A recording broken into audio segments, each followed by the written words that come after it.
Right now, your hand is resting on something, a phone, a blanket, your own arm. And in the next 10 minutes, whether you notice it or not, you are going to reach out and touch someone or something else without even deciding to. You will do this every single day for the rest of your life. You will do it more than almost any other creature on this planet. And you have absolutely no idea why it matters as much as it does. We treat touch like a bonus, a nice to have, something for hugs and handshakes and not much else. But your body doesn't see it that way. Your body treats touch like food, like oxygen, like something you will die without. Slowly, quietly, in a way no autopsy would ever catch.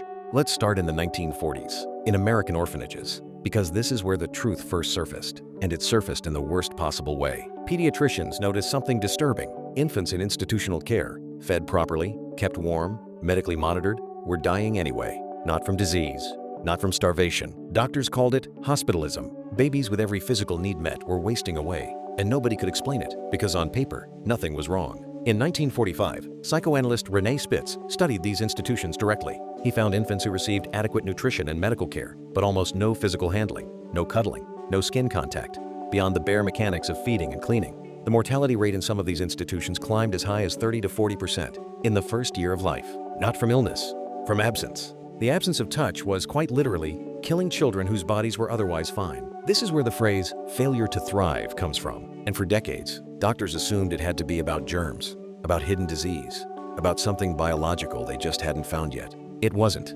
It was about hands, about the sheer physical presence of another body making contact with theirs. In the 1950s, a psychologist named Harry Harlow ran an experiment that still makes people uncomfortable to hear about because of what it proves. He separated infant rhesus monkeys from their mothers and gave them 2 artificial replacements. One was a bare wire frame with a bottle attached, providing milk. The other was a soft cloth-covered frame with no food at all. If survival were only about calories, the babies should have clung to the wire mother, the one that fed them. They didn't. The infant monkeys spent nearly all their time clinging to the cloth mother, the one offering nothing but softness and contact. And they would leave it only briefly, in short, desperate dashes, to feed from the wire frame before rushing back to cling again. Contact wasn't a preference. It was the primary drive. Food was secondary. The monkeys, raised with only the wire mother, no soft contact at all, grew up profoundly damaged. They rocked obsessively. They couldn't form normal social bonds. Some became aggressive without provocation. Some couldn't mate at all once grown. A body can survive without touch. A mind, apparently, cannot survive intact. So what is touch actually doing? Why does it carry this much weight? Here's where it gets stranger. Your skin is not just a container holding you together. It is, evolutionarily speaking, one of the oldest and most sophisticated organs you have, and it's wired directly into your nervous system in a way most people never think about. In 1997, neuroscientists identified a specific class of nerve fiber embedded in hairy skin called C-tactile afferents. These fibers respond to almost nothing except slow, gentle stroking at a very specific speed, roughly 1 to 10 centimeters per second, which happens to be almost exactly the speed of a human hand moving affectionately across another person's arm. These fibers don't fire for pressure. They don't fire for a firm handshake or a poke. They fire specifically and almost exclusively for the kind of touch we associate with comfort and affection. Your nervous system evolved a dedicated channel that does one job: detect when someone who cares about you is touching you gently and reward you for it. That reward comes chemically. Gentle touch triggers the release of oxytocin, a hormone your brain also produces during childbirth and orgasm, alongside a drop in cortisol, the stress hormone flooding your blood when you're anxious or threatened. In multiple studies, simply holding hands with a trusted partner during a stressful task has been shown to lower activity in the brain's threat response regions and physically reduce the perceived intensity of pain. Touch doesn't just feel nice. It changes your actual neurochemistry in measurable, repeatable ways. In 2006, a study on married couples put this to the test directly. Women were placed in a brain scanner and warned they might receive a mild electric shock.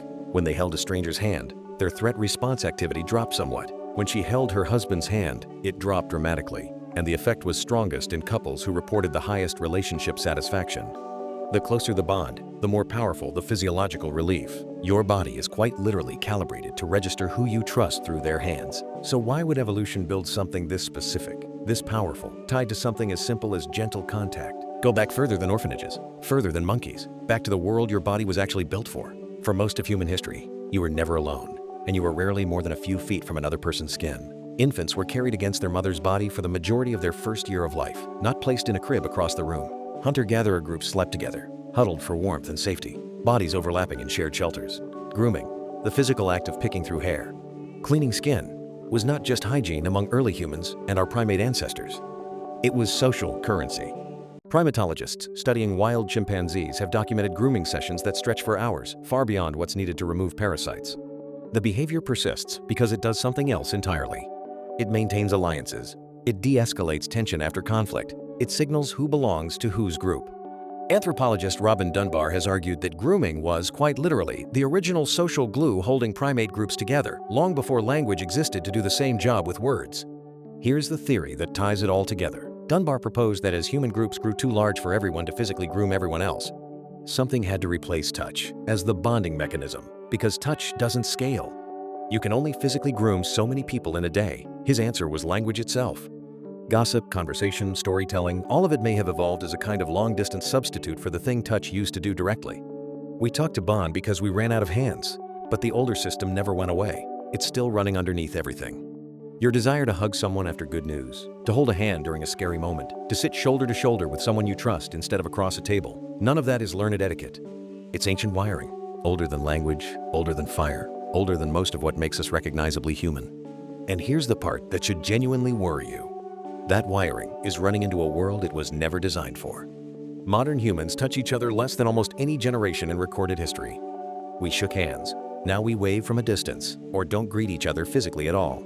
During extended periods of isolation, researchers have documented something informally called touch starvation or skin hunger, a measurable craving state that mirrors other deprivation responses in the body. People report increased anxiety, worsened mood, heightened stress reactivity, and paradoxically, a growing discomfort with touch itself the longer they go without it, as if the system atrophies from disuse, like a muscle. The less you use it, the more foreign and overwhelming it becomes when it's offered again. Some researchers have proposed that rising rates of loneliness in modern societies aren't purely psychological or social in the abstract sense.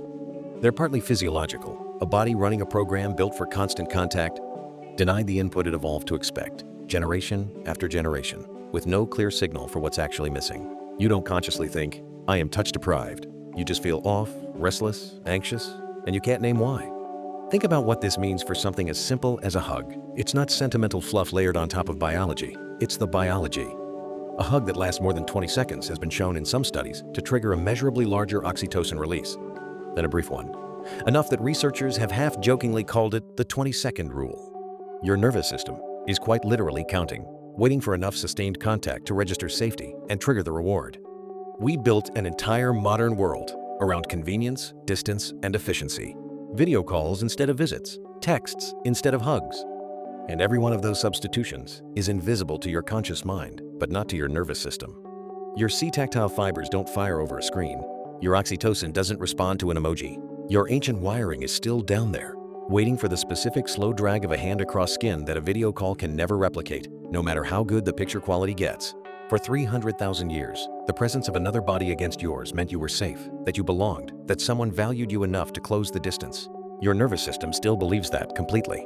It has no idea what a smartphone is.